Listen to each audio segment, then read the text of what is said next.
ರದ್ದುಗೊಳಿಸಿ. ಇವತ್ತು ಕರ್ನಾಟಕ ರಾಜ್ಯ ರೈತ ಸಂಘ ಹಾಗೂ ಹಸಿರು ಸೇನೆ ಮತ್ತು ವಿವಿಧ ಸಂಘಟನೆಗಳು ಸೇರಿ ಇವತ್ತು ಕರ್ನಾಟಕದಾದ್ಯಂತ ರಾಷ್ಟ್ರೀಯ ಹೆದ್ದಾರಿನ ಬಂದ್ ಮಾಡೋದ್ರ ಜೊತೆಗೆ ರೈತರಿಗೆ ಆದಂತ ಮೋಸವನ್ನ ಮತ್ತು ಅದನ್ನು ತಡಿಬೇಕು ಅನ್ನೋದ್ರ ಮುಖಾಂತರ ನಾವು ತಹಸೀಲ್ದಾರ್ಗೆ ಇವತ್ತು ಮನವಿಯನ್ನ ಕೊಡ್ತಿದ್ದೀವಿ. ಮನವಿಯನ್ನ ಓದಿ ತಿಳಿಸ್ತೇನೆ.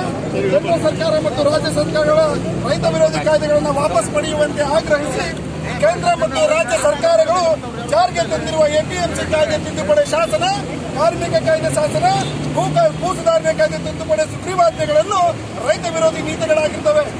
ಈ ಕಾಯ್ದೆಗಳ ಇಡೀ ರೈತ ಸಮುದಾಯಕ್ಕೆ ಮಾರಕವಾಗಿದ್ದು, ಆದರೆ ಈ ಕಾಯ್ದೆಗಳನ್ನು ಜಾರಿಗೆ ತಂದಿರುವ ಸರ್ಕಾರಗಳು ಇದರಿಂದ ರೈತರ ಅಭಿವೃದ್ಧಿಗೆ ಆಗಲಿದೆ ಎಂದು ಹೇಳುತ್ತವೆ. ಇದು ಅತಿ ಸುಳ್ಳಾಗಿರುತ್ತದೆ. ಎಪಿಎಂಸಿ ಕಾಯ್ದೆಯ ತಿದ್ದುಪಡಿಯಿಂದ ಸರಿಯಾಗಿ ರೈತರು, ಕೃಷಿ ಕಾರ್ಮಿಕರು ಬೀದಿಗೆ ಬರುವ ಅಪಾಯಗಳೇ ಹೆಚ್ಚಾಗಿವೆ ಹೊರತು ಕಾರ್ಮಿಕ ಕಾಯ್ದೆಯ ಕಂಪನಿಗಳ ಮಾಲೀಕರು ಮತ್ತು ಆಡಳಿತ ಮಂಡಳಿಯವರ ಸ್ವೇಚ್ಛಾಚಾರದಿಂದ ವರ್ತಿಸುವಂತೆ ಕರ್ನಾಟಕ ಭೂ ಸುಧಾರಣೆ ಕಾಯ್ದೆ ತಿದ್ದುಪಡಿ ಸುಗ್ರೀವಾಜ್ಞೆ ರೈತರನ್ನು ಬಲವಂತದಿಂದ ಜಮೀನು ಮಾರಾಟ ಮಾಡುವಂತೆ ಮಾಡುತ್ತಿದೆ.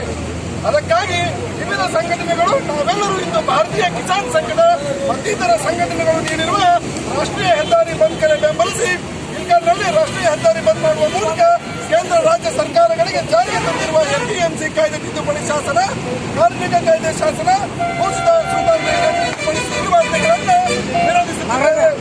ರೈತ ಸಮೂಹದ ಹಿತಾಸಕ್ತಿಯನ್ನು ಗಮನದಲ್ಲಿಟ್ಟುಕೊಂಡು ಕೇಂದ್ರ ಮತ್ತು ರಾಜ್ಯ ಸರ್ಕಾರಗಳು ರೈತ ವಿರೋಧಿ, ಕಾರ್ಮಿಕ ವಿರೋಧಿ ಕಾಯ್ದೆಗಳನ್ನು ವಾಪಸ್ ಪಡೆಯಬೇಕೆಂತೇಳಿ ಈ ಮೂಲಕ ಎಲ್ಲರೂ ಕೂಡ ಒತ್ತಾಯಿಸ್ತಾ ಇದ್ದೇವೆ.